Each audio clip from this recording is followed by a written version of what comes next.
রমাদান মাসের পরে সবচেয়ে মর্যাদাপূর্ণ যে মাসটা আল্লাহ রাব্বুল আলামিন আমাদেরকে দিয়েছেন সেটা হলো মুহররম, যেটা আমরা এখন অতিবাহিত করছি। এই মাসটাকে আল্লাহ পাক বলেছেন যে এটা হচ্ছে আল্লাহর মাস। এটা কার মাস? তার বাকি মাসগুলো কি আল্লাহর নয়? অবশ্যই এটা বোঝানো হচ্ছে এটা আল্লাহ পাকের কাছে অনেক বেশি মর্যাদা মণ্ডিত, সম্মানিত। রক্তিম আকাশ থাকে দেখবেন এই মাসের মধ্যে, রক্তিম আকাশ থাকে, গধূলিটা অনেক রক্তিম হয়।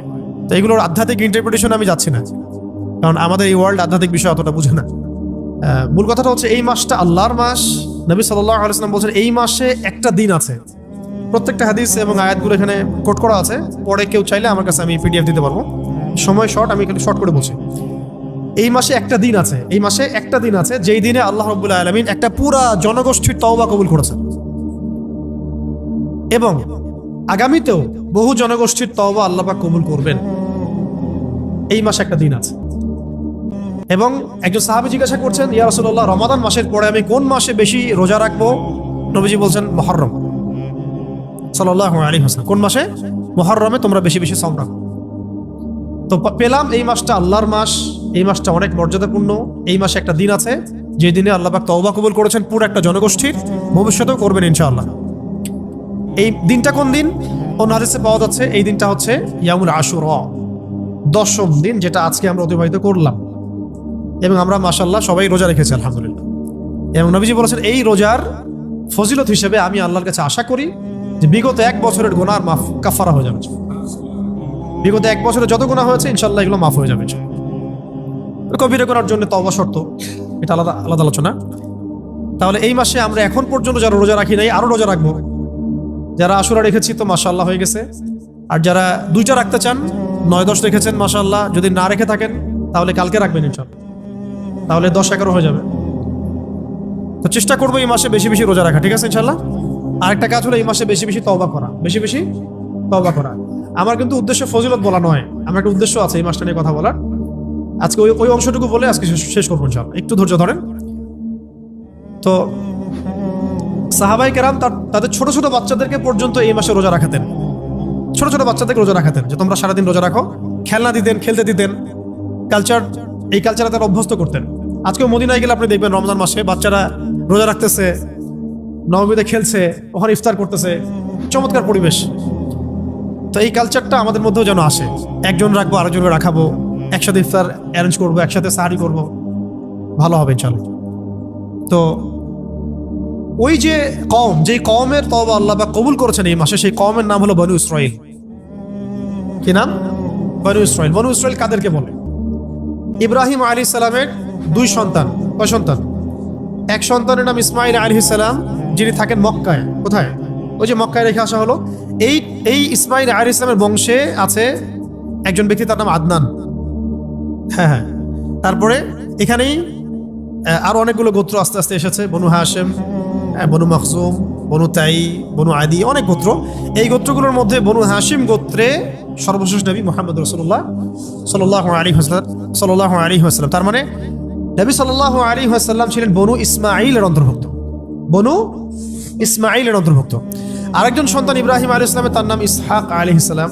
তিনি থাকেন শামে। শাম মানে শুধু সিরিয়া না, শাম মানে ফিলিস্তিন, লেবানন, জর্ডান, সিরিয়া সব একসাথে শাম আর কি। ওইখানে থাকেন ইসহাক আলাইহিস সালাম। তার সন্তানের নাম হলো ইয়াকুব আলাইহিস সালাম, যার ওই যে 12 সন্তান, একজন ইউসুফ আলাইহিস সালাম কুয়ায় ফেলে দেওয়া হলো, ঠিক আছে, একটা লম্বা আলোচনা। তো এই ইসহাক আলাইহিস সালামের সন্তান ইয়াকুব আলাইহিস সালামের আরেক নাম হলো ইসরাইল। তার বংশধরদেরকে বলা হয় বনু ইসরাইল। তো বনু ইসরাইলের মধ্যে মূসা আলাইহিস সালাম এর কওম আছে, দাউদ আলাইহিস সালামের আছে, সুলাইমান আলাইহিস সালামের আছে, ঈসা ইবনে মারইয়াম তিনিও বনু ইসরাইলের, ঠিক আছে। তো বনু ইসমাইল আর বনু ইসরাইল বুঝতে পারছেন পার্থক্য? এটা একটা কারণ ছিল যার কারণে নবী সাল্লাল্লাহু আলাইহি ওয়াসাল্লামকে গ্রহণ করে নাই, স্বীকার করে নাই তারা। আমি আলোচনাটা কেন করছি? কারণ এই আলোচনার সাথে বর্তমান প্রেক্ষাপটে একটা গভীর সম্পর্ক আছে, একটা মিল আছে, ওইটা ধরায় দেওয়ার জন্য। বাকি চিন্তা আপনারা করবেন, চিন্তার দরজা আজকে খুলে যাবেন ইনশাআল্লাহ। তো কোন কওমের তওবা কবুল করা হয়েছে এই আশুরার দিনে? বনু ইসরাইলের। তো বনু ইসরাইলের কোন কওম? বনু ইসরাইল তো অনেক বড় কওম। এর মধ্যে কোন অংশটা? মূসা আলাইহিস সালামের সাথে যারা ছিলেন তারা, মূসা আলাইহিস সালামের সাথে যারা ছিলেন তারা। ঘটনা কি হয়েছিল? যে ওই সময় মিশরের একজন বাদশা ছিল, তার নাম ফেরাউন। ফেরাউন একটা পদের নাম, তার নাম ছিল রেমেসিস টু। রেমেসিস টু ফেরাউন একটা পদের নাম, তার নাম হচ্ছে মূলত নাম রেমেসিস টু। এর আগে ছিল রেমেসিস ওয়ান। যখন মুসা আলাইহিস সালাম এক ব্যক্তিকে ঘুষি মেরে ওখান থেকে চলে গেলেন, মনে আছে? ওইটা ছিল রেমেসিস ওয়ানের যুগ, রেমেসিস ওয়ানের যুগ। এরপরে যখন তিনি আবার ব্যাক করেছেন দাওয়াত নিয়ে, এটা ছিল রেমেসিস টু এর যুগ। রেমেসিস টু তার নাম ফেরাউন পদের নাম। তো এই ফেরাউনকে আল্লাহ রাব্বুল আলামিন দাওয়াত দিয়েছেন, মুসা আলাইহিস সালামকে পাঠিয়েছেন। ফেরাউনের অনেকগুলো ফল্ট ছিল, কুফর ছিল, শিরক ছিল। সে সন্তানদেরকে হত্যা করত, মেয়েদেরকে জীবিত রাখতো, সে নিজেকে খোদা দাবি করেছিল, তাই তো? বলেছিল আনা রব্বুকুমুল আলা। একটার পর একটা নিদর্শন আল্লাহ পাক দিয়েছেন, সে স্বীকার করে নাই। একটার পর একটা নিদর্শন আল্লাহ দেখিয়েছেন, সে ঈমান আনে নাই। বনু ইসরাইলের উপর নির্মম নির্যাতন করেছে ফেরাউন। ফেরাউনের ফাংশনগুলো বুঝেন, ফেরাউন কি করেছে, ফেরাউনের ফাংশনটা কি ছিল ওয়ার্ল্ডে? সে কুফরির মানে নিদর্শন হয়ে আছে, শিরকের নিদর্শন হয়ে আছে, খোদাদ্রোহিতার নিদর্শন হয়ে আছে। সে নিজেকে আল্লাহ দাবি করেছে। সে বনু ইসরাইলের উপর নির্মম নির্যাতন করেছে, মানে মাজলুমদের উপরে নির্যাতন করেছে, বাচ্চাদেরকে হত্যা করেছে, বাচ্চাদেরকে হত্যা করেছে, মেয়েদেরকে জীবিত রেখেছে। একটা একটা করে আল্লাহ নিদর্শন দেখিয়েছেন, সে স্বীকার করে নাই। তার সামনে মুসা আলাইহিস সালাম মুজিজা দেখিয়েছেন, লাঠি ছুঁড়ে মেরেছেন, সাপ হয়ে গেছে, তারপরেও সে ঈমান আনে নাই। বরং পুরো বনু ইসরাইলকে সে ধাওয়া করে লোহিত সাগরে ডুবে মরছে। ফেরাউনের ফাংশন তো এগুলাই নাকি? আরো অনেক পাপ আছে, মূল পাপ তো এগুলাই, তাই না? অহংকার আরেকটা আছে কি তার, উদ্ধত অহংকার। সে হামান কারুনদেরকে নিয়ে শাসন করেছে এবং উঁচু স্তম্ভ নির্মাণ করতে চেয়েছে, যে আকাশে আল্লাহকে দেখতে চায় সে। ফেরাউনের অ্যাটিটিউড তো বুঝতে পারতেছেন, ফেরাউনের ফাংশন। আর এই ফেরাউনের কাছে মুসা আলাইহিস সালাম দাওয়াত নিয়ে গিয়েছিলেন এবং সে এভাবে ডিনাই করে। এক পর্যায়ে আল্লাহ রাব্বুল আলামিন তাকে তার দলবল সহ লোহিত সাগরে ডুবায় মারেন। তাকে এবং তার দলবল সহ আল্লাহ পাক তাকে ডুবিয়ে মেরেছেন লোহিত সাগরে। কোন দিনে? আশুরার দিনে, এই আশুরার দিনে। এবং মুসা আলাইহিস সালাম এবং তার যে কওম বনু ইসরাইলকে আল্লাহ পাক নাজাত দিয়েছেন। কোন দিনে? এই আশুরার দিনে, এই মুহররমে। এই কারণে নবী সাল্লাল্লাহু আলাইহি ওয়াসাল্লাম যখন মদিনায় গিয়েছেন, দেখেছেন ইহুদিরা রোজা রাখে। জিজ্ঞাসা করেছেন, তোমরা এই দিন রোজা রাখো কেন? তারা বলেছে যে এই দিনে মুসা আলাইহিস সালাম এবং বনু ইসরাইলকে আল্লাহ পাক নাজাত দিয়েছেন, আর ফেরাউন এবং তার দলবলকে ডুবিয়ে মেরেছেন। এই জন্য শুকরিয়া স্বরূপ মুসা আলাইহিস সালাম রোজা রেখেছিলেন, তাই আমরাও রোজা রাখি। তখন নবীজি বললেন যে তাহলে এই রোজা রাখার ব্যাপারে আমরাই বেশি হকদার, অতএব হে সাহাবীরা তোমরা রোজা রাখো। আমি যদি সামনের বছর বেঁচে থাকি তাহলে আমি 9 তারিখ রাখবো। তিনি বলেছিলেন যদি আমি সামনের বছর বেঁচে থাকি তাহলে আমি 9 তারিখটা যোগ করে রাখবো 10 তারিখের সাথে। কিন্তু তিনি সামনের বছর জীবিত ছিলেন না। এখান থেকে হাদিস আসে যে আমরা 2টা রাখি, 9-10 বা 10-11। তো এই দিনের হিস্ট্রিটা আমরা বুঝতে পারলাম, ঠিক আছে? এখন মূল কথাটা আসি। এখন ফেরাউন যখন ডুবে মরছিল, এটা লাস্ট পার্ট আমাদের আলোচনার। ফেরাউন যখন ডুবে মরছিল, সে ডুবতেছে, তখন তার কাছে যখন মানে মৌতের ব্যাপারটা স্পষ্ট হয়ে গেছে, তখন সে বলছে যে আমি আল্লাহ মানে মুসা এবং হারুন তার রবের প্রতি ঈমান আনলাম। আমানতু বিরব্বি হারুন ওয়া মুসা, আমি হারুন এবং মুসা রবের প্রতি ঈমান আনলাম। ভালো করে খেয়াল করেন বিষয়টা, খুবই ইন্টারেস্টিং ফেজ এটা, এবং এটা খুব জানা মানে মনোযোগ ধরে রাখা জরুরি। ফেরাউন যখন ডুবে মরছিল তখন সে ঈমান এনেছে। সে বলছিল আমি মুসা এবং হারুনের রবের প্রতি ঈমান আনলাম। আল্লাহর অ্যান্সার ছিল আল আন, এখন ঈমান আনলা তুমি? ওয়াকাদ আসাইতা মিন ক্বাবল, এর পূর্বে তুমি শুধু আমার অবাধ্যতাই করেছো। আল্লাহ পাক তওবা কবুল করলেন না। জিবরাইল আলাইহিস সালাম বলছিলেন যে আমি ওই সময় অন্য, এটা আমরা জানলাম কিভাবে? কারণ তিনি নবী সাল্লাল্লাহু আলাইহি ওয়াসাল্লামকে বলেছেন। ওই ওহী দিয়ে আমরা জানলাম যে ওই সময় ফেরেশতারা তার মুখে, পৃষ্ঠদেশে, পাদদেশে এগুলোতে আঘাত করছিল, আযাব, ঠিক আছে? কিন্তু জিবরাইল আলাইহিস সালাম বলছেন আমি তখনও ভয় পাচ্ছিলাম যদি এখন আল্লাহ পাক তার তওবা কবুল করে ফেলেন। আল্লাহ পাক এত তাওয়াবুর রহিম, আল্লাহ পাক তওবা কবুল করলেন না। আল্লাহ এখন তওবা করছো তুমি, ওয়াকাদ আসাইতা মিন ক্বাবল, এর আগে তুমি শুধু আমার অবাধ্যতাই করেছো। তবে তোমার একটা রোল আছে পৃথিবীতে, একটা ফাংশন হবে, সেটা হলো আল ইয়াউমা, আজকের দিনে, মানে যেদিন ডুবতেছে সে, আল ইয়াউমা নুনাজ্জিকা বিবাদানিক, তোমার যে বডিটা আছে, এই শরীরটা, বাদানটা, এটা আমি প্রিজার্ভ করবো। কে করবেন? আল্লাহ প্রিজার্ভ করবেন। তোমার বডিটাকে আমি প্রিজার্ভ করবো। আল ইয়াউমা নুনাজ্জিকা বিবাদানিকা, তোমার বডিটাকে আমি সংরক্ষণ করব। কি উদ্দেশ্যে? লিতাকুনা লিমান খালফাকা আয়া, তোমার পরবর্তীতে যারা এই পৃথিবীতে আসবে তাদের সবার জন্য তুমি হবা নিদর্শন। ফেরাউনের বডিটা জাদুঘরে দেখার জন্য না, কিসের জন্য? যাতে করে পুরো এই বিশ্ববাসী এরপরে যত এরকম ফেরাউন আসবে নতুন রূপে, যত জালেম আসবে, যত আল্লাহদ্রোহী আসবে, যত এরকম বড় বড় কাফের আসবে, মুশরিক আসবে, এদের জন্য কি সে এদের জন্য নিদর্শন। এটা কে বলেছেন? আল্লাহ। এখন মজার কথা হচ্ছে এই ফেরাউনের যে মমিটা আর কি, বা লাশটা, এটা কিন্তু এখন উদ্ধার হয়েছে না, বের করা হয়েছে। তো আপনারা কি বলতে পারবেন যে ফেরাউনের এই লাশটাকে কত সালে বের করা হয়েছে? এবার কি বলতে পারবেন? বা কোন শতাব্দীতে? কারো আইডিয়া আছে কোনো? আচ্ছা, আমি বলে দিচ্ছি। ফেরাউনের যে এই লাশটা বা মমিটা, এটা কিন্তু লোহিত সাগরে ছিল। পরে এটাকে উদ্ধার করা হয়েছে বা পাওয়া গেছে আর কি, আবিষ্কৃত হয়েছে 1880 থেকে 90 সালের দিকে। 1880 থেকে 90 সালের দিকে। এখন যে সালটা আমি বলে দিলাম 1880-90, এর আগ থেকে নিয়ে ধরেন 1700-1800 সাল থেকে নিয়ে 2025 পর্যন্ত যে সময়টুকু, এই সময়ের মধ্যে ওয়ার্ল্ডে কি পরিবর্তন হয়েছে এটা নিয়ে আপনারা একটু ভাববেন। ওয়ার্ল্ডে নতুন নতুন কি আসছে, নতুন নতুন কোন কোন ক্রাইসিস আসছে, ঠিক আছে, কোন কোন জালেম সভ্যতার উত্থান হয়েছে, কত বড় বড় কাফেরদের আগমন হয়েছে, কোন ওয়ার্ল্ড অর্ডার আসছে, কিভাবে বিশ্ববাসীকে ডমিনেট করা হচ্ছে, হ্যাঁ, কারা এটা করতেছে, এই পিছনে কোন শক্তি কাজ করতেছে, এগুলো একটু ভাববেন, এই হিস্ট্রিটা একটু পড়বেন। একটু ইশারা দিলাম আর কি, সব খুলে বলতেছি না। 1880 সালের দিকে এই মানে ফেরাউনের মমিটাকে বের করা হয় এবং গবেষণা করে এটা প্রমাণ করা হয়েছে যে এটাই রেমেসিস 2 এর বডি ছিল। আচ্ছা, এখন আল্লাহ পাক তাকে কি উদ্দেশ্যে সংরক্ষণ করেছিলেন? যাতে সে পরবর্তীদের জন্য নিদর্শন হয়। আবু বকর সিদ্দিক রাদিয়াল্লাহু আনহুর সময় কি তার লাশটা আবিষ্কৃত হয়েছে?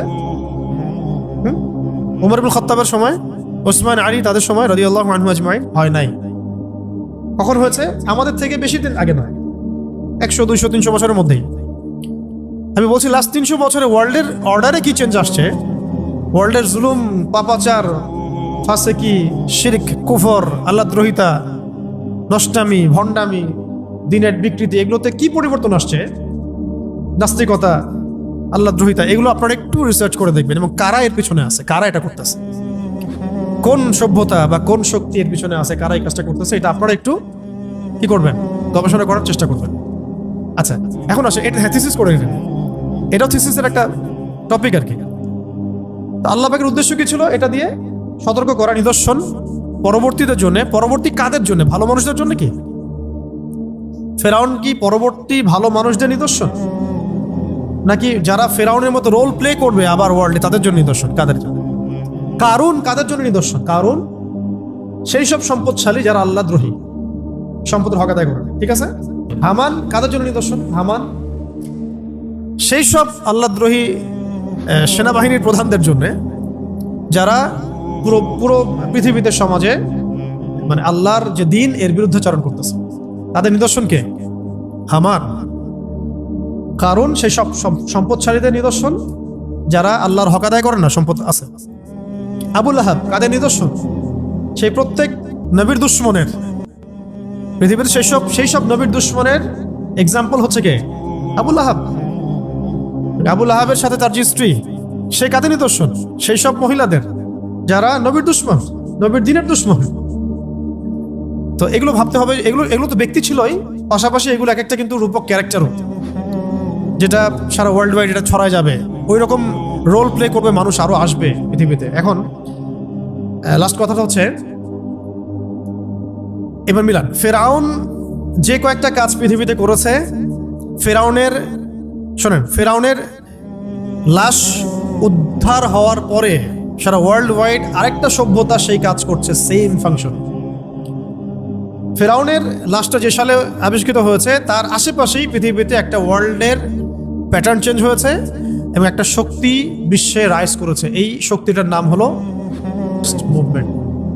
আপনারা অবাক হয়ে যাবেন, যে সালে ফেরাউনের লাশ উদ্ধার করা হয়েছে তার 10-20 সালের কাছাকাছিতেই ডানে বামেই সারা ওয়ার্ল্ড ওয়াইড একটা মুভমেন্ট চালু হয়ে গেল, সেটার নাম হলো মুভমেন্ট। এটার অস্তিত্ব এর আগে ছিল না। আমি চিন্তা করতে বলেছিলাম, একটু সহজ করে দিচ্ছি আর কি, চিন্তাটা যেন সহজ হয়। ফেরাউনের লাশ আবিষ্কার হওয়া, মুভমেন্টের উদ্ধার হওয়া মানে উত্থান হওয়া, এই দুটো বিষয় একই সাথে সম্পৃক্ত হয়ে যাচ্ছে। একই সময় সমসাময়িক। আমরা তো স্পেসিফিক্যালি বলতে পারবো না যেটা এইভাবেই হয়েছে, কোনো কাকতালীয় বিষয় নয়, আবার এটা কোনো কাকতালীয় বিষয় নাও হতে পারে, কোনো ইশারাও হতে পারে। ওয়াল্লাহু আ'লাম বিসসাওয়াব, আল্লাহ ভালো জানেন। এখন কারা? শুধু ইহুদিরা? নো। শুধু খ্রিস্টানরা? নো। শুধু কি উগ্রবাদী মুশরিকরা যারা আমাদের বাড়ির পাশে আছে? নো। আসলে কারা? ইহুদি এবং খ্রিস্টানদের মধ্যে, বেসিক্যালি ইহুদি এবং খ্রিস্টানদের মধ্যে একটা দল, সব না, সব খ্রিস্টান না, তাদের মধ্যে মেজরিটি নিয়ে একটা দল, যে দলটার উদ্দেশ্য হচ্ছে তারা বিশ্বকে শাসন করতে চায়। খালাস। কারা? ইহুদি এবং খ্রিস্টানদের মধ্যে একটা গ্রুপ, একটা দল, যাদের মূল ভিশন হচ্ছে তারা they want to rule the world. Simple, তারা চায় বিশ্বকে শাসন করতে। উত্থান হয়েছে কবে? এই মুভমেন্টটার 1880 শতকের দিকে। ফেরাউনের লাশ পাওয়া গেছে কবে? আশেপাশে। ফেরাউন কাদের নিদর্শন? প্রত্যেক জালেমের, ফাসেকের না, জালেমের, আল্লাহদ্রোহীর, যারা এই বিশ্বে নিজেকে খোদা দাবি করবে আর কি। ঠিক আছে? আচ্ছা, আমি একটু মিলাই দিচ্ছি আপনাদের। এরপরে এই মুভমেন্টের ব্যাপারে কি কোরআন কিছু বলেছে? উত্তর হচ্ছে হ্যাঁ, কোরআনও বলেছে। সূরা মাইদার 51 নম্বর আয়াতে আল্লাহ পাক বলেছেন, হে মুমিনগণ, ইয়া আইয়ুহাল্লাযীনা আমানু, হে মুমিনগণ, লা তাত্তাখিযুল ইয়াহুদা ওয়ান নাসারা আউলিয়া, তোমরা ইহুদি এবং নাসারাদেরকে বন্ধুরূপে গ্রহণ করো না। কার কথা? তোমরা ইহুদি এবং খ্রিস্টানদেরকে বন্ধুরূপে গ্রহণ করো না। কেন করো না? বা'দুহুম আউলিয়া ও বা'দ, এরা হলো একে অপরের বন্ধু, এরা হলো একে অপরের বন্ধু। কে বলেছেন? কে কার বন্ধু, কে কার শত্রু আল্লাহর চেয়ে ভালো কেউ জানে? জানতে পারে? আমাদের কাছে যদি মনে হয় না তারা বন্ধু না, কিন্তু আল্লাহ পাকের কথাকে গুরুত্ব দিবেন না আপনার নিজের রিসার্চকে? আল্লাহ বলে দিয়েছেন বা'দুহুম আউলিয়া ও বা'দ, তারা একে অপরের বন্ধু। আল্লাহ পাক আরো বলেছেন, ওয়া মা ইয়াতাওয়াল্লাহুম মিনকুম ফাইন্নাহু মিনহুম, মুমিনগণ শোনো, তোমাদের মধ্যে কেউ যদি তাদের দিকে মুখ ফিরাও তাহলে তোমরাও তাদের অন্তর্ভুক্ত হয়ে যাবে।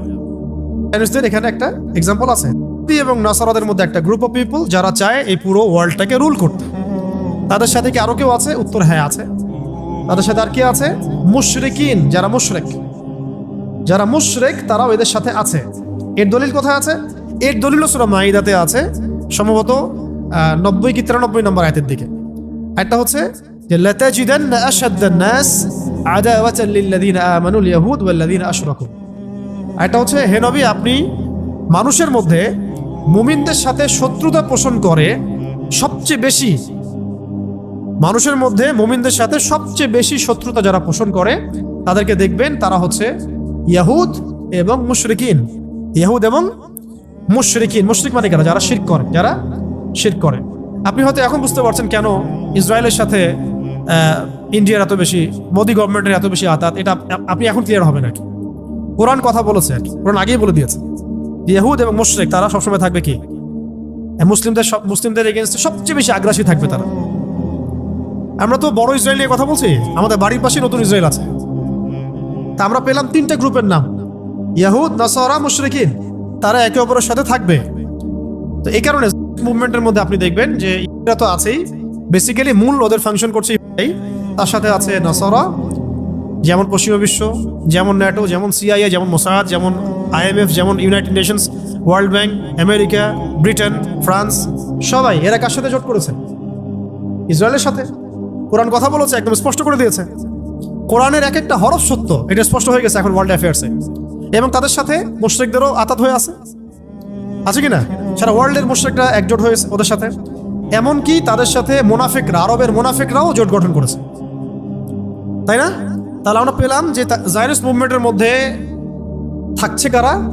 ইয়াহুদ, মুশরিকিন, নাসারা এবং মুনাফিকরা। এবং এই আইডিওলজিক্যাল ওয়ার্ডগুলো দিয়ে যদি আপনি ওয়ার্ল্ড অ্যাফেয়ার্সকে ডিল করেন তাহলে দেখবেন পশ্চিমা বিশ্ব, ইসরায়েল, আমেরিকা, ইন্ডিয়ান রেজিম, এদিকে আপনার চাইনিজ রেজিম, রাশিয়ান রেজিম, সবাই ইন্টারনালি কানেক্টেড এগেনস্ট ইসলাম। একদম খোলাসা, against Islam and Tawhid and Sunnah, against the Din of আল্লাহ। এক কথায় এগেনস্ট দ্য দ্বীন অফ আল্লাহ। তাদের উদ্দেশ্য কি? তারা এই ওয়ার্ল্ডটাকে কি করতে চায়? শাসন করতে চায়। আচ্ছা, একটু শাসন কি তারা করতে পারবে, বা তারা উদ্দেশ্যটা কি, এটাও কি কোরআন হাদিস স্পষ্ট করেছে কিনা? উত্তর হচ্ছে হ্যাঁ, হাদিস স্পষ্ট করেছে যে এই হোলি ল্যান্ডটাকে এবং তার অনুসারীরা দখল করবে। কোন হোলি ল্যান্ড? যেটাকে বলি আমি ইরাকের ইউফ্রেটিস থেকে নিয়ে রিভার নাইল পর্যন্ত, মানে মিশরের নীল নদ থেকে নিয়ে এই ইরাকের ইউফ্রেটিস পর্যন্ত এই যে পুরো জায়গাটা, এটাকে বলা হয় হোলি ল্যান্ড। এই ল্যান্ডটাকে দাজ্জাল এবং তার অনুসারীরা দখল করবে এবং এখান থেকে আগামীতে 40 দিন ওয়ার্ল্ডকে শাসন করবে। এটা হাদিসে স্পষ্ট আছে। 40 দিন, যার প্রথম দিন হবে 1 বছরের সমান, সেকেন্ড ডে হবে 1 মাস, থার্ড ডে হবে 1 সপ্তাহ, বাকি দিনগুলো আমাদের দিনের মতো হবে। কিন্তু এটা পৃথিবীর সামনে আসছে, এটা নিশ্চিত। এবং পাওয়ার সম্পর্কে বলা হয়েছে তাকে এক সুপ্রিম একটা পাওয়ার দেওয়া হবে, একেবারে জান্নাত জাহান্নাম নিয়ে ঘোরার মতো অবস্থা হবে। ব্যাপারটা এমন না যে ডান হাতে জান্নাত থাকবে আসলেই জান্নাতুল ফিরদৌস, বাম হাতে জাহিম, এমন না বিষয়টা। এটাও একটা রূপকতা আছে এখানে। মানে দাজ্জালকে যারা ফলো করবে সে তাকে সমৃদ্ধি দিবে, যে তাকে ফলো করবে না তাকে সে গাজ্জা বানাই দিবে, একেবারে তার জায়গাটা কি করবে, গাজ্জা বানাই দিবে। ওয়ার্ল্ডে তাই হচ্ছে। এমনকি আরবের মুনাফিকরা যারা ওর সাথে আতাত করেছে, দেখেন তারা কিন্তু সমৃদ্ধ লাইফ জীবনযাপন করছে। দাজ্জালের অনুসারীরা তাদের কোনো ক্ষতি করছে না। একটা সিস্টেম? উত্তর হচ্ছে না। একজন ব্যক্তি কিন্তু তার অনুসারী থাকবে। মানে এদেরকে আল্লাহ পাক চান্স দিয়েছিলেন কয়েকটা, তোমরা বাইতুল মুকাদ্দাসে থাকো, ওরা ফাসাদ সৃষ্টি করলো, আল্লাহ পাক সেখান থেকে বের করে দিলেন। এরপর আবার সুযোগ দিয়েছিলেন যে ঈসা আলাইহিস সালাম হচ্ছে মাসিহ, তাকে অনুসরণ করো, তোমরা সফল হবে। তাকে তো অনুসরণ তারা করেই নাই, বরং হত্যার চেষ্টা করেছে। আবার শাস্তি আসলো তখন। প্রথমবার নেবুজাদনেজার শাস্তি দিয়েছে, পরের বার রোমান সম্রাট টাইটাস শাস্তি দিয়েছে। শেষমেশ তাদের একটা সুযোগ ছিল, তারা যদি মুহাম্মদ সাল্লাল্লাহু আলাইহি ওয়াসাল্লামের আনুগত্য করতো তাহলে তারা সফল হতো। সেটাও তারা করলো না, যদিও আমাদের নবীজি পায়ে হেঁটে মদিনায় গিয়েছেন তাদের সামনে। তারা কিন্তু নবীজির কাছে আসে নাই, নবীজি তাদের কাছ পর্যন্ত গিয়েছেন, তবুও তারা নবী সাল্লাল্লাহু আলাইহি ওয়াসাল্লামকে স্বীকার করে নাই। এরপর থেকে তাদের মধ্যে এই ফিতনা আল্লাহ পাক শাস্তি দিয়ে দিয়েছেন, যারা অনুসারী হয়ে যাবে। এটা আল্লাহ পাকের মাস্টার প্ল্যানে আগে থেকেই ছিল, তাকদীর আগে থেকে লেখা ছিল। এইভাবে সময় অ্যাপ্রোচ করেছে। ওরা অপেক্ষা করছে একজন মিসায়ার জন্য। কারা? খ্রিস্টরা অপেক্ষা করছে একজন মিসায়ার জন্য। আর তারা মনে করে সেই মিসায়া যদি আসে তাহলে তারা সারা ওয়ার্ল্ডকে রুল করবে। আর আমরা জানি সেই মিসায়া হচ্ছে মাসিহ, যে আসলে কিছুদিনের জন্য তারা ওয়ার্ল্ডকে রুল করবে ঠিকই, কিন্তু এরপরেই ইমাম তার বাহিনীর সাথে ব্যাপক কনফ্লিক্ট হবে এবং এই যুদ্ধগুলো হতেই থাকবে। শেষ পর্যন্ত ইমাম সাথে ঈসা আলাইহিস সালাম মিলে এই ফিলিস্তিনের বাবে লুদ নামক জায়গায় হত্যা করবে। এরপরে একটা করে সবাইকে ধরা হবে। এমনকি পাথরের পিছনেও যদি তারা লুকায় থাকে, পাথর গাছ, তারা কথা বলবে, হে মুসলিম আমার পিছনে লুকিয়ে আছে, আসো এদেরকে হত্যা করে যাও। কেন গাছ আর পাথর কথা বলতে পারে, এটার জন্য একটা জাজল্যমান দৃষ্টান্ত। বিকজ জড়বস্তুগুলো পর্যন্ত তাদের জুলুম দেখতে দেখতে আল্লাহ পাক ওদের জবান খুলে দিবেন, এবং যখন চারপাশ থেকে কোনো সাহায্য আসবে না, তখন আল্লাহ রাব্বুল আলামিন তাদেরকে গায়েবী নুসরত দান করবেন আল্লাহ। তাই আমরা একটা বিষয় স্পষ্ট করি যে এই জালেমদেরকে রেখে দিয়ে তাদের সাথে আতাত করে, তাদের কিছু অংশকে নিয়ে কিছু অংশকে না নিয়ে, তাদের মধ্যে একটা দলের এগেনস্টে কথা বলছি, আবার আরেকটা কান্ট্রির লেজুর ভিত্তি করছি, এইভাবে আপনি অন্যায়ের প্রতিবাদও করতে পারবেন না, এই বিশ্ব থেকে এই সমস্যাগুলোকে সমাধান করতে পারবেন না, ওয়ার্ল্ড অর্ডারে চেঞ্জ আনতে পারবেন না। আমরা কিন্তু ফাংশনগুলো বুঝে ফেললাম। এখন একটু শেষ কথা হচ্ছে এটাই, ফেরাউন দেখেন, ফেরাউনের ডুবে মরা, লাশ উত্তোলন, ফেরাউনকে লাশকে প্রিজার্ভ করার উদ্দেশ্য, ওই একই সালে জায়নিস্ট মুভমেন্টের উত্থান, এবং ফেরাউন যে লাস্ট পয়েন্ট, ফেরাউন যে ফাংশন সারা ওয়ার্ল্ডে প্লে করেছিল, সেম ফাংশন একবারে to the point, same function Zionist movement play করছে কিনা এটা আপনারা নিজেরা আজকে বাসায় গিয়ে চিন্তা করুন। একদম সেম ফাংশন। ফেরাউন ছিল কাফের এবং কুফরি সভ্যতার নিদর্শন। আপনি দেখেন সারা ওয়ার্ল্ডে আছে গডলেস ওয়ার্ল্ড কায়েম করেছে, পুরো godless world, godless society. God শব্দটা বলছি ওদের ভাষায় আর কি, আমাদের ভাষা না। সারা ওয়ার্ল্ডে গডলেস এই যে ফিলোসফি, এটা কায়েম করেছে কারা? তারপর আপনি দেখেন ফেরাউন ছিল শিরকের মূর্ত প্রতীক। সারা ওয়ার্ল্ডের প্রত্যেকটা ডিপার্টমেন্টে, পলিটিক্স থেকে শুরু করে ইকোনমিক্স, গ্লোবাল অ্যাফেয়ার্স, আপনার ফাইন্যান্স, আপনার এডুকেশন, আপনার ইকোনমি, এমনকি ধর্মীয় বিষয়গুলো, এগুলোর মধ্যে শিরক ছড়িয়ে দিয়েছে কারা? আপনি খেয়াল করে দেখবেন ওইখানেই গিয়ে মিলবে সূত্র।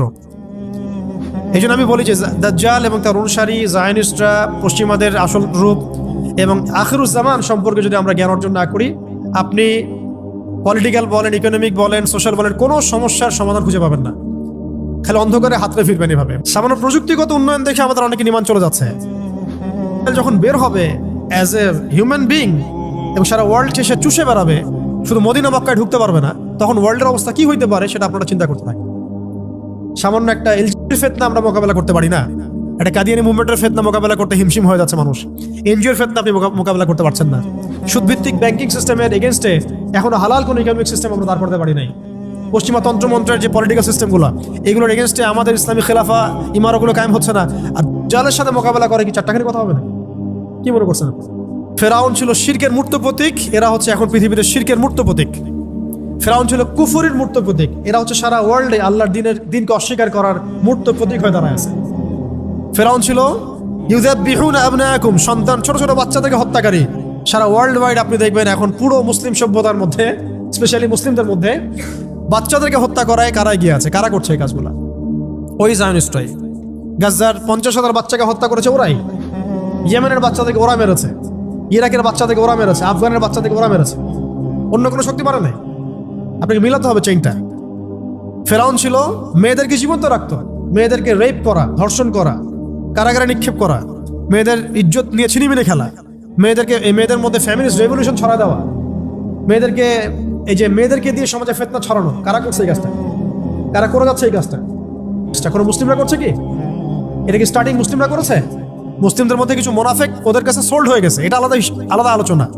কিন্তু শুরুটা হচ্ছে কোত্থেকে? এভাবে একটা একটা করে মিলান। সারা ওয়ার্ল্ড ওয়াইড মাদকের মূল কারিগর ওরাই, মিডিয়া দিয়ে তথ্য সন্ত্রাস ছড়ানোর মূল কারিগর তারাই। বড় বড় মিডিয়া প্রযুক্তিগুলো তাদের হাতের মুঠোয়। সারা ওয়ার্ল্ডে পারমাণবিক যুদ্ধ যদি লাগে, এর মূল কারিগর এরাই হবে। আরবের মধ্যে ওদের তন্ত্রমন্ত্রগুলো দিয়ে ফিতনা ফাসাদ ছড়ায় দেওয়ার মূল কারিগর তারাই। ফ্যামিলিস্ট রেভলিউশন আসছে ওখান থেকে, সুদভিত্তিক ব্যাংকিং সিস্টেম আসছে ওদের ওখান থেকে। কয়টা নেবেন আপনি? সবগুলো বলতে পারবো আমি, একটা একটা করে বলতে পারবো, প্রত্যেকটা ওখান থেকে আসছে। পরে এটা সারা ওয়ার্ল্ড ওয়াইড গ্লোবালাইজেশন হয়ে গেছে। আপনারা এখনো অনুসারে দেখে চিনতে পারেন নাই কেন এটা গ্লোবাল সমস্যা হয়ে দাঁড়াচ্ছে? বিকজ এটা আসছে একটা গ্লোবাল ইস্যু থেকে, জায়গা থেকে। এটা কোনো আঞ্চলিক সমস্যা না, এগুলো আঞ্চলিকভাবে এটা সমাধান করা সম্ভব না। হ্যাঁ সম্ভব, যদি আমরা ইমানদার প্রজন্ম তৈরি করতে পারি এবং আমরা বলতে পারি আমার ঘরে আমি তাকে ঢুকতে দিব না, তাহলে আপনি করতে পারবেন। কিন্তু আমার ঘরে আমি তাকে ঢুকতে দিব না, মানে ঘর বলতে আমার নেশন, আমার জাতি, আমার দেশ, এটা বলার মতো সৎসাহস বা কজনের আছে? কারণ এখন তো রাষ্ট্র এই কাঠামোর মধ্যেই। দেখেন ওরা কি করতো? জুলুম কি করতো? ফেরাউন ব্যাপক জুলুম বনি ইসরাইলের উপরে। সারা ওয়ার্ল্ড ওয়াইড জুলুমের কারিগর কারা এখন? সারা ওয়ার্ল্ড ওয়াইড মানুষকে হত্যা করার কারিগর কারা? কাদের হাতে সারা বিশ্বের কোটি কোটি মানুষের রক্ত লেগে আছে বলেন? এটাই। আপনি ফেরাউনের ফাংশনের সাথে এই মুভমেন্টের ফাংশনটা মিলান, আর ওর উত্থানের সাল, ফেরাউনের লাশের সাল, এটাও মিলান। আল্লাহ পাক সবার সামনে দৃষ্টান্ত স্থাপন করে দিয়েছেন। শুধু তাই না, সে কি করেছিল? আনা রব্বুকুমুল আ'লা, কে বলেছিল? আমি তোমাদের মহান রব। সারা বিশ্বের বুকে ধর্মকে সরাই দিয়ে খোদার আসনে বসার চেষ্টা করছে এই মুভমেন্টটা, জায়নিস্ট মুভমেন্ট। খেয়াল করছেন আপনারা? সারা ওয়ার্ল্ড ওয়াইড ধর্মের কনসেপ্টগুলোকে সরাই দিয়ে একটা নতুন কনসেপ্টের দিকে মানুষকে, হিউম্যানিজম, হ্যাঁ, তারপরে আরো কিছু আছে না ওদের কথা, কোনো ধর্মের প্রয়োজনে সব ধর্মই সমান, ধর্ম থেকে বের হও, এথিজমে চলে আসো, ধর্মের কোনো, এই যুগে আবার ধর্ম পালন করে মানুষ। পুরো ওয়ার্ল্ডকে ধর্মহীন করা এবং নিজেকে রবের আসনে বসানোর মূল কারিগরও এরাই সব ছড়িয়ে দিয়েছে সারা ওয়ার্ল্ড ওয়াইড। একটা একটা করে পাপের কথাই বলেন আর ফেরাউনের ফাংশনের কথাই বলেন, দেখবেন এগুলোর সাথে এদের সরাসরি কানেকশন আছে। ইভেন প্রযুক্তিগত উৎকর্ষের পিছনেও, নিউক্লিয়ার ওয়েপন্সের পিছনেও, মুসলিম নিধনের পিছনেও ইউনাইটেড নেশনস তো তারাই করেছে। ওয়ার্ল্ড ব্যাংক দিয়ে আমাদের রক্ত চোষা হয়েছে, এখনো হচ্ছে। ইসলামিক কারেন্সি উঠাই দেওয়া হয়েছে, কি করা হয় নাই? আর আমরা এগুলোকে মানে উন্নয়নের মানদণ্ড মনে করছি আর কি। শুধু তাই না, ইসলামিক খেলাফা ডিস্ট্রয় করেছে কারা? ওরাই। আমাদেরকে 57টা রাষ্ট্রে ভাগ করেছিল কারা? ওরাই। ওয়ান উম্মাহ কনসেপ্ট ভেঙে দিয়েছিল কারা? এরাই। আপনাকে আমাকে ন্যাশনালিজম গিলাইছে কারা? জাতীয়তাবাদ গিলিয়েছে কারা? এরাই। মুসলিমদেরকে কমিউনিস্ট বানিয়েছে কারা? এরাই। মুসলিমদের ব্যাংকিং এ সুদের এই 6 লাখ কারা ছড়িয়ে দিয়েছে? এরাই। কয়টা মিলাবেন আপনি? সেকুলার বানিয়েছে কারা সারা ওয়ার্ল্ডে? মুসলিমদেরকে সেকুলার কারা বানিয়েছে? এই মুভমেন্টটাই, যেটা একটা কুফরি তন্ত্র, যেটা থাকলে মানুষের ঈমান থাকে না। এখন সারা ওয়ার্ল্ডে পলিটিক্যালি সব সমস্যার সমাধান হিসেবে ডেমোক্রেসিকে উত্থাপন করেছে কারা? ওই লিঙ্কনের অনুসারীরাই। আপনি একটা একটা করে পয়েন্ট আজকে বাসায় গিয়ে ফাইন্ড আউট করবেন, ক্রাইসিস, দেখবেন সবগুলো লিঙ্ক আপনি এখানে পাবেন। এবং ফেরাউনের যে ফাংশন ছিল সারা ওয়ার্ল্ডে ওই সময়, সেই ফাংশনগুলো আপনি এদের সাথে মিল পাবেন। ফেরাউনের প্রত্যেকটা খাসলত, চরিত্র এবং কাজ এদের মধ্যে আপনি পাবেন। ওকে, শেষ কথা হচ্ছে এই ফেরাউনের শেষ পরিণতি কি হয়েছে? লাস্ট পয়েন্ট এটা। এই ফেরাউনের শেষ পরিণতি কি হয়েছে? দাওয়াত পেয়েছে, তার কাছে নবী এসেছে, মুজিজা দেখেছে, ঠিক আছে, এখনো তারা দাওয়াত পাচ্ছে। শেষ নবীর অনুসারীরা তাদেরকে দাওয়াত দিচ্ছে, তাদের সাথে কনফ্লিক্ট হচ্ছে, দাওয়াতও পাচ্ছে তারা। তারা আল্লাহর নিদর্শন কিন্তু দেখছে। যতই আক্রমণ তার ইসলামের এগেনস্টে করছে, মুসলিমদের সংখ্যা বাড়ছে, ইসলাম শক্তিশালী হচ্ছে। তারা নাকানি চুবানি খাচ্ছে মুসলিমদের কাছে। যে মুসলিমদের কোনো অস্ত্র নাই, কোনো ট্রেনিং নাই, কোনো প্রশিক্ষণ নাই, তাদের কাছে নাকানি চুবানি খেয়েছে, খাচ্ছে কিনা? একটা ফ্লো তো হচ্ছে, এগেনস্ট একটা ফ্লো সৃষ্টি হচ্ছে। এই যে আপনারা যে দাড়ি রাখছেন, অথচ আপনাদের দাড়ি রাখার কথা না, বিকজ দাড়ি রাখার ফজিলত নিয়ে আপনাদের মনে হয় কোনো কিতাবে কোনো পড়াশোনা নাই। আছে? আছে কি? অনেস্টলি বলেন তো, আছে কিনা? কিতাবগুলো তো আছে, তো রাখলেন কেন? কিভাবে রাখলেন? বিকজ আল্লাহ রাব্বুল আলামিন ফেরাউনের এগেনস্টে মূসাকে দাঁড় করান। প্রত্যেক যুগে আল্লাহ পাক ফেরাউনের এগেনস্টে মূসাকে দাঁড় করান, এবং এই লাস্ট আখিরুজ জামানে এই গ্লোবাল ফেরাউনদের এগেনস্টে আল্লাহ পাক আমাদেরকে দাঁড় করিয়েছেন। সুবহানাল্লাহ, উম্মতে মুহাম্মাদিকে দাঁড় করিয়েছেন আল্লাহ রাব্বুল আলামিন। এটা আমাদেরকে বুঝতে হবে যে আমরা কার উম্মাহ। এখানে কোনো আর কোনো নবী আসবে না। এই ফাংশন প্লে করতে হবে আমাদেরকেই। এই ফেরাউনদের এগেনস্টে মূসার কাজ করতে হবে আমাদেরকেই, বিকজ আমরা মুহাম্মদ সাল্লাল্লাহু আলাইহি ওয়াসাল্লামের উম্মাহ। এবং শেষ পরিণতি কি হয়েছে? ফেরাউন এবং তার দলবল লোহিত সাগরে ডুবে মরেছে। জাস্ট একটু মনোযোগ দেন। ফেরাউন এবং তার দলবল লোহিত সাগরে ডুবে মরেছে, একসাথে না, আলাদা আলাদা ভাবে? একসাথে, এট এ টাইম। এবং বনু ইসরাইল, মূসা আলাইহিস সালাম নাজাত পেয়েছেন এই মুহররমে, এই আশুরায়। তার মানে ফেরাউন এবং তার দলবল যে ডুবে মরবে, এটা নিশ্চিত। এটা কি নিশ্চিত? কারণ ফেরাউন পরবর্তীতে যে নিদর্শন, আর মূসা আলাইহিস সালাম এবং তার অনুসারীরা যে নাজাত পাবে, বিজয়ী হবে, এটাও নিশ্চিত, এটাও লিখিত হয়ে গেছে। এখন আপনারা ক্যালকুলেট করবেন। আপনারা হয়তো অনেকে প্রশ্ন করেন যে সারা ওয়ার্ল্ড থেকে ইহুদিরা এসে এখানে কিভাবে আক্রা গাড়লো, সেটা কেন একটা জায়গা নিয়ে এত বেশি মাতামাতি করছে? আমি আপনাদেরকে বলে দিই, আল্লাহু আ'লাম বিস-সাওয়াব, আল্লাহ ভালো জানেন। এটা আমাদের ইন্টারপ্রিটেশন। সেটা হচ্ছে আল্লাহ রাব্বুল আলামিন যেভাবে লোহিত সাগরে পুরা ফেরাউন এবং তার দলবলকে ডুবাই মেরেছেন, ঠিক সেইভাবে আল্লাহ রাব্বুল আলামিন এই হোলি ল্যান্ডের মধ্যেই এই জায়নিস্টদের কবর রচনা করবেন ইনশাআল্লাহ। এই কারণে আল্লাহ পাক সমস্ত বিশ্ব থেকে এদেরকে একটা করে বাছাই করে করে এইখানে নিয়ে আসছেন। এটা আল্লাহ পাকের প্ল্যান। আল্লাহ পাক drag themselves to the holy land. কথা বুঝতে পারছেন? আল্লাহ পাক টেনে নিয়ে আসছেন ওদেরকে হোলি ল্যান্ডের মধ্যে। এখানে ওরা রাজত্ব করতে পারবে না। পারবে কয়দিন বলছি? 40 দিন। ওদের মিসা আসার পরে, ওদের মিসায় তাও আসার পরে আল্লাহ পাক ওদেরকে টেনে নিয়ে আসছেন একটা জায়গায়, যেখানে ঠিক ওই ফেরাউনের মতোই আল্লাহ পাক এই বিশ্বের এবং সামনের যে আধুনিক ফেরাউনগুলো আছে, এদেরকে এখানে ডুবায় মারবেন আল্লাহ রাব্বুল আলামিন। তবে এবার পানিতে ডুববে না, এবার ডুববে মুসলিমদের হাতে ইনশাআল্লাহ।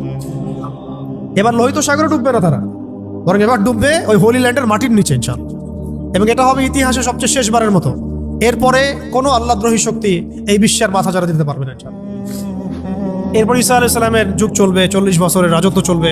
তার 40 বছরের শাসনে পুরা ওয়ার্ল্ড ওয়াইড গ্লোবাল খেলাফা কায়েম হবে। এরপরে মানুষ খারাপ হওয়া শুরু করবে, সেটা আলাদা আলোচনা, ওইটা আমরা পরে করবো ইনশাআল্লাহ। এটা নিয়ে আজকের আলোচনা না। আজকের এতটুকু অংশ যে দেখুন, যেভাবে ফেরাউন ফাংশন করেছে, এরাও সেভাবেই ফাংশন করছে, এবং তাদের কাজ ফেরাউনের কাজের মধ্যে কোনো পার্থক্য দেখা যাচ্ছে না। ফেরাউনের যে পরিণত হয়েছিল, এদেরও সেই পরিণত অচিরেই হবে, এটা নিয়ে কোনো ডাউট নাই। কিন্তু মাঝখানের সময়টুকু বনু ইসরাইল এবং মূসা আলাইহিস সালাম যেভাবে সার্ভাইভ করেছেন, দাওয়াত দিয়েছেন, ফাইট করেছেন, আমরাও মুহাম্মদ সাল্লাল্লাহু আলাইহি ওয়াসাল্লাম উম্মাহ, ওই একই কাজ আমাদেরকে করতে হবে। তো সামনে যদি এইগুলো হতে থাকে, তাহলে আমরা এখন কি করতেছি ভাই? আরেকটা পয়েন্ট শেষ কথা হচ্ছে, আপনারা তো জানেন এই দিনেই ইমামুল হুসাইন রাদিয়াল্লাহু আনহু তার শাহাদাত হয়েছে, ঠিক আছে না? কার এগেনস্টে? ইয়াজিদের বাহিনীর এগেনস্টে, তাই তো? ইয়াজিদ কি এখানে ভালো ছিল? সে কি সৎ ছিল না জালেম ছিল? এখানে পয়েন্টটা হচ্ছে যে ইমাম হুসাইন রাদিয়াল্লাহু আনহু কখনোই জালেমদের সামনে মাথা নত করেন নাই, রাইট? ইমাম হুসাইন রাদিয়াল্লাহু আনহু সংখ্যাগরিষ্ঠ ছিলেন না, সংখ্যালঘিষ্ঠ ছিলেন। তাকে নির্মমভাবে ট্র্যাপে ফেলে হত্যা করা হয়েছে, যেভাবে আজকে মুসলিমদেরকে হত্যা করা হচ্ছে। আপনারা কি মিলাতে পারছেন? ইয়াজিদের আচরণ এদের আচরণ, ফেরাউনের আচরণ এদের আচরণ, মিলাতে পারছেন না? দেখেন, শেষ পর্যন্ত তারা মাথা নত করে নাই। কারা? এই ইমাম হুসাইন রাদিয়াল্লাহু আনহু এবং তার বাহিনী সবাই শহীদ হয়ে গেছেন, কেউ কিন্তু জালেমের সামনে মাথা নত করেন না। আত্মবাসীকে আপনি দেখেন, তারা শহীদ হতে যাচ্ছে, হয়ে যাচ্ছেও, তারা কি মাথা নত করেছে? মাথা নত করে নাই, বরং এই ওয়ার্ল্ডে এই সিস্টেমের এগেনস্টে স্বাধীন স্বতন্ত্র কোনো যদি জাতি থেকে থাকে তারা হচ্ছে গাজাবাসী। ওরা ফুল স্বাধীন। যে কথা আপনি পার্লামেন্টে বলতে পারবেন না সে করে দেখাতে পারবে। যে কথা আপনি আপনার রাষ্ট্র নিয়ে করতে পারবেন, যে কাজটা আপনি আপনার রাষ্ট্র নিয়ে করতে পারবেন না করতে পারবে। আমাকে যদি আপনি বাংলাদেশ দিয়ে দেন কালকে, আমাকে বলেন যে ভাই আপনি মিলিটারি নিয়ে ওদের সাথে যুদ্ধ করেন, কিছুই করতে পারবেন না, বিকজ আপনি এখন ওদের আন্ডারে দাসত্বে আছেন। ভাই বুলেট ছুটতে পারবে, কারণ সে ওদের আন্ডারে দাসত্বের মধ্যে নাই। সেম কাজ তারা করতে পারবে তারা করতে, কিন্তু আপনি পারবেন না, বিকজ আপনি সিস্টেমের আন্ডারে আছেন। এই সিস্টেমটার সাথে কুফরি না করা পর্যন্ত, এখান থেকে বের না হওয়া পর্যন্ত আপনি স্বাধীনতা পারবেন না। কিম জং উন করতে পারতে পারে, আপনি পারবেন না, বিকজ ও সিস্টেমের বাইরে আছে, ওগুলো পরোয়া করেন না। আমরা বুঝি না যে আসলে আমরা কার দাসত্ব করছি, এবং স্বাধীনতার মানেই বাকি গাজাবাসী স্বাধীন, শহীদ হলেও স্বাধীন। এই আত্মা উড়ে চলে যাবে জান্নাত ইনশাআল্লাহ। ওই বাচ্চাদের আত্মাগুলো দিয়ে জান্নাত ভর্তি হয়ে যাচ্ছে আলহামদুলিল্লাহ। আমরা প্রজেক্টে কাজ করার সময় আমরা বলছিলাম সান্ত্বনা কিভাবে দিব, আমরা বলছিলাম এভাবে যে জান্নাত আপনাদের সোলগুলো দিয়ে জান্নাত ভর্তি হয়ে যাচ্ছে আলহামদুলিল্লাহ। এর চেয়ে বেশি কিছু বলার নেই আমাদের।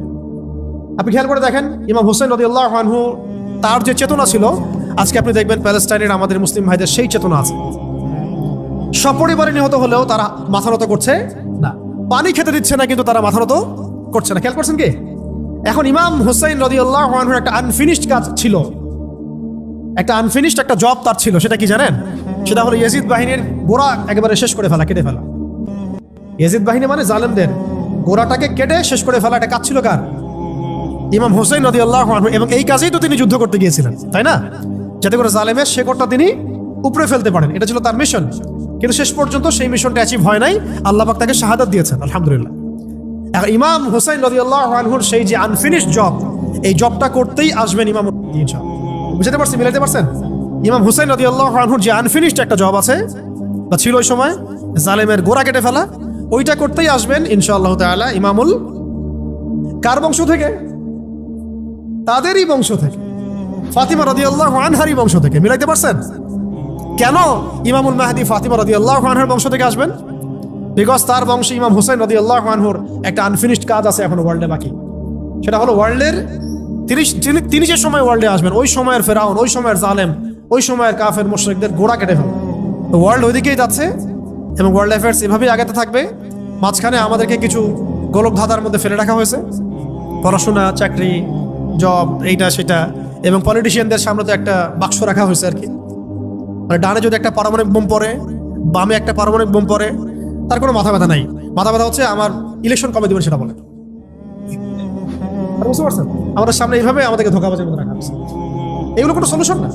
সলিউশন হচ্ছে আমাদেরকে এই দাসত্ব থেকে বের হতে হবে, ওদের দাসত্ব থেকে বের হতে হবে। এটা আপনি এদিকে পারবেন না তো, বিকজ এই সিস্টেমটা ওদেরই।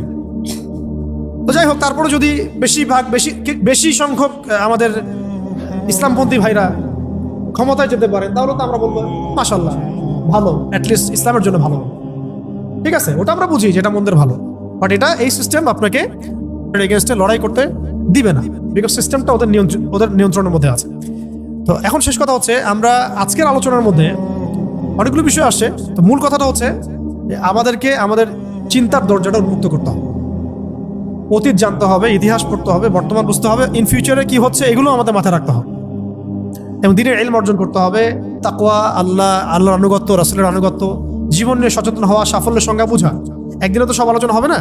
তো আজকে মুহররমের যে আলোচনাগুলো, এই যে মাস, এই মাসের তাৎপর্য, এই মাসের ফজিলত, এই মাসের সাথে কেন একটা কওমের নাজাত জড়িত আছে, তারা কি করেছিল, ফেরাউনের কি ফাংশন ছিল, ফেরাউন সারা ওয়ার্ল্ডে কি ফাংশন প্লে করেছিল, ওই ফাংশনের সাথে আজকে কোনো কওমের মিল আছে কিনা, এবং কেন তার যে মমিটা সেটা ওই সালেই বের হলো যেই সালে মুভমেন্ট শুরু করলো। তাহলে এখানে মাঝখানে আমাদের কাজটা কি? সেই ইমামুল হুসাইন রাদিয়াল্লাহু আনহুর যে কাফেলা, সেই চেতনা, সেই আদর্শ ধারণ করা এবং সেইভাবে নিজেদের জীবনটাকে প্রস্তুত করা। আল্লাহ পাক সেই সুযোগ দেন যেন সুযোগটা হাতছাড়া না হয়। ব্লাড খুব প্রেশিয়াস জিনিস, এটা যেখানে সেখানে দিতে হয় না। ব্লাড খুব প্রেশিয়াস একটা আমানত আল্লাহ পাকের, এটা যেখানে সেখানে দিতে হয় না। ডেমোক্রেসির জন্য ব্লাড দেওয়ার কোনো মানে নেই, কোনো মানে নেই। সেকুলারিজমের জন্য ব্লাড দেওয়ার মধ্যে কোনো সার্থকতা নেই। কমিউনিজমের জন্য ব্লাড দিয়ে কোনো লাভ নেই। জাতীয়তাবাদের জন্য ব্লাড দিয়েও কোনো লাভ নাই। ব্লাড দিতে হবে আল্লাহর দ্বীনের জন্য, যেটা ইমাম হুসেন রাদিয়াল্লাহু আনহু দিয়েছেন। তিনি ন্যাশনালিজমের জন্য দেন নাই, তিনি কোনো তন্ত্রমন্ত্রের জন্য দেন নাই, তিনি দিয়েছেন কার জন্য? আল্লাহর জন্য। তো আগামী দিনগুলোতেও জালেমদের পতন হবে ইনশাআল্লাহ। ঠিক যে পরিণতি হয়েছে ফেরাউনের, সেটা হবে এই যুগের ফেরাউনদেরও। আল্লাহ পাক ওদেরকে এক জায়গায় জড়ো করেছেন একসাথে ধ্বংস করার জন্য। অতএব এখন যা হচ্ছে আমাদের সামনে, এগুলো নিয়ে মোটেই বিচলিত হবেন না। ভাববেন না যে আমাদের শক্তি কম, আমরা পারছি না, মুসলিমদের মনে হয় আর উন্নতি হবে না, সব শেষ হয়ে যাচ্ছে। মোটেই না, এগুলো হচ্ছে একটা পরীক্ষা। আল্লাহ পাক দেখতে চাচ্ছেন যে আমরা পরীক্ষায় কতটুকু ভালো করি, কতটুকু খারাপ করি, এবং এগুলোর মধ্য দিয়ে আল্লাহ পাক আমাদেরকে তৈরি করতে চাচ্ছেন। ওয়ার্ল্ডের এগুলো স্পষ্ট হওয়ার পরেও যদি আমাদের চোখ না খোলে, তাহলে বলতে হবে আমাদের আধ্যাত্মিক অন্ধত্ব আছে। এই অন্ধত্ব দূর করার জন্য আমরা সবাইকে বেশি বেশি তাজকিয়ার চর্চা করতে হবে। দিনের প্রত্যেকটা বিষয়ে, বেসিক ফান্ডামেন্টাল বিষয়কে মেনে চলতে হবে। আল্লাহ পাক আমাদের সবাইকে আজকের আলোচনার মূল বিষয়গুলো বোঝার তৌফিক দান করেন। এবং মানে আমি চাচ্ছি ক্রিয়েটিভ কিছু থিঙ্কার তৈরি হোক। মানে ক্রিয়েটিভ থিঙ্কার আমাদের দরকার। আচ্ছা, একটা জিনিস পড়লাম, মুখস্থ করলাম না, আপনি ভাবেন, চিন্তা করেন। আমি যেগুলো বললাম সেগুলো সব না, আর অনেক চিন্তা আসতে পারে এখানে, আর অনেক চিন্তা আসতে পারে। লাস্ট 300 বছরের হিস্ট্রি জানা দরকার, ওদের ফাংশন জানা দরকার, ওদের প্ল্যান জানা দরকার, ঠিক আছে? এবং আমাদের ল্যাকিংসগুলোকে ফাইন্ড আউট করা দরকার, এবং আমাদের ক্রাইসিসগুলো লিস্ট আউট করা, এবং সলিউশন কি হতে পারে এটা আমাদেরকে বের করতে হবে। আজকে এগুলো বলে দিব না, আপনারা নিজেরা এগুলো ফাইন্ড আউট করবেন। পরে ইনশাল্লাহ কোনো একদিন আমরা চলমান সংকট সমাধান এগুলো নিয়ে কথা বলবো ইনশাল্লাহ। ঠিক আছে, আজকে এইটুক থাক, অনেক দেরি হয়ে গেছে। আপনাদের সবাইকে জাযাকুমুল্লাহ খায়রান আজকের এই আয়োজনটাকে সফল করার জন্য। ইনশাআল্লাহ আল্লাহ পাক চাইলে আমরা প্রতি মাসে একটা করে দার্স চালু রাখতে পারি ইনশাআল্লাহ। তো সবাই দোয়ায় শরীক হই, সামান্য একটু দোয়া করা উচিত। আমরা দোয়া করি, সবাই আমিন বলবো। আমরা দোয়া করি যেন আল্লাহ পাক আমাদের সবাইকে দ্বীনের সহি বুঝ দান করেন, হৃদয়ের অন্ধত্বগুলো দূর করে দেন, এবং আল্লাহর দ্বীনের যে জ্ঞান অর্জন না করলে আমরা মুমিন থাকতে পারছি না, ওই জ্ঞানটুকু অর্জন করার তৌফিক দান করেন। যা জ্ঞান হাসিল করব এই অনুযায়ী আমল করার তৌফিক দান করেন। লাইফ সম্পর্কে সিরিয়াস হওয়ার তৌফিক দান, এবং সাফল্যের মানে অরিজিনাল যে ডেফিনেশন এটা বোঝার তৌফিক দান করেন। নিজের লাইফের রোডম্যাপ সাজিয়ে ফেলার তৌফিক দান করেন, এবং চিন্তার জগৎটা আল্লাহ পাক উন্মুক্ত করে দেন। আরও বলবো যে বর্তমান সময়ের যে মানে ইসলাম বিরোধী যে তৎপরতাগুলা, এগুলো বোঝার তৌফিক আল্লাহ পাক আমাদেরকে দান করেন। এদের এগেনস্টে আমরা কিভাবে কাজ করব, এটাকে ঠান্ডা মাথায় বসে বুঝে ঐক্যবদ্ধভাবে কাজ করার তৌফিক দান। একা একা আপনি এই প্রবলেমগুলো সলভ করতে পারবেন না। তাই আমরা মাশওয়ারা ভিত্তিক চলবো ইনশাআল্লাহ, প্রজ্ঞা অবলম্বন করব, সবাইকে দাওয়াত দিব, দাওয়াতের মেহনত অব্যাহত রাখবো ইনশাআল্লাহ। বিজয় আমাদের হাতে লেখা আছে, আমাদের কপালেই বিজয় লেখা আছে। এটা কোরআন বলছে, হাদিস বলছে, এবং আমি বললাম তো আখিরুজ্জামানের পুরো সিলসিলাটাই বলে দিচ্ছে যে সামনে কি হবে ইনশাআল্লাহ। এই বাকি মাঝখানের সময়টুকু আল্লাহর প্রতি তাওয়াক্কুল রেখে ঈমান আমলের চর্চা বাড়িয়ে ঐক্যবদ্ধ থেকে আলেম ওলামার সহবতে থেকে মাশওয়ারা ভিত্তিক আমরা চলবো ইনশাআল্লাহ, এবং ধারাবাহিকতা বজায় রাখা, ইস্তেকামা বজায় রাখা। আর জীবনের যে বিষয়গুলো হতাশাপূর্ণ, এগুলো নিয়ে আপনারা এত বেশি উদ্বিগ্ন হবেন না। শেষ কথা হচ্ছে আল্লাহর হয়ে যান, আল্লাহ আপনার হয়ে যাবে ইনশাআল্লাহ। মানে আল্লাহর হয়ে যান আপনি, আল্লাহ আপনার হয়ে যাবে ইনশাআল্লাহ। কোনো কিছু নিয়ে চিন্তা করবেন না, উদ্বিগ্ন হবেন না। রিজিক, পেরেশানি, বাবা মা, চাকরি বাকরি, ব্যবসা বাণিজ্য, এত উদ্বিগ্ন হওয়ার কিচ্ছু নেই ভাই, কিচ্ছু নেই আসলেই। রিজিক আল্লাহ দিবেন, সমস্যা আল্লাহ সলভ করবেন। আপনার প্ল্যান, আপনার লাইফ নিয়ে আল্লাহ পাকের মাস্টার প্ল্যান আছে। আপনার লাইফ নিয়ে কার মাস্টার প্ল্যান আছে? আল্লাহ পাকের। আপনি আল্লাহর কাছে ছেড়ে দেন সবকিছু, চেষ্টা করেন, কিন্তু আপনি আল্লাহর কাছে ছেড়ে দেন, আল্লাহর আদেশ নিষেধ মেনে চলেন, আল্লাহ আপনার জন্য যথেষ্ট হয়ে যাবেন ইনশাআল্লাহ। তো শেষ কথা হচ্ছে হাসবুনাল্লাহ ওয়া নি'মাল ওয়াকিল, হাসবুনাল্লাহ ওয়া নি'মাল ওয়াকিল। দোয়া পড়েন, সুবহানাকাল্লাহুম্মা ওয়া বিহামদিক আশহাদু আল্লা ইলাহা ইল্লা আনতা আস্তাগফিরুকা ওয়া আতুবু ইলাইক।